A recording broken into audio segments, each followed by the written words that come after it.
హిందీ నేర్చుకుందాం. మన ఫాలోవర్ సునీల్ గారు ఒక డౌట్ అడిగారు కామెంట్స్ లో, చూద్దాం. సార్ పేరుకు మాత్రమే అని చెప్పాలంటే హిందీలో ఎలా చెప్తాం? చూడండి, పేరుకు మాత్రమే, అతను పేరుకు మాత్రమే ఫ్రెండ్, వాడు పేరుకు మాత్రమే సాఫ్ట్వేర్ ఇంజనీర్, ఇది పేరుకు మాత్రమే మార్కర్, ఇలా ఏదైనా చెప్పాలనుకున్నప్పుడు ఎలా చెప్తాం? చూడండి, పేరుకు మాత్రమే అని చెప్పాలనుకున్నప్పుడు నామ్ మాత్రక అంటాం అనమాట. నామ్ మాత్రక అంటే పేరుకు మాత్రమే అని అర్థం.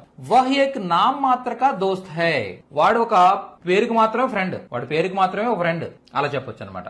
ఇది పేరుకు మాత్రమే ఫోన్, యహ్ ఏక్ నామ్ మాత్రక ఫోన్ హై, యహ్ ఏక్ నామ్ మాత్రక ఫోన్ హై.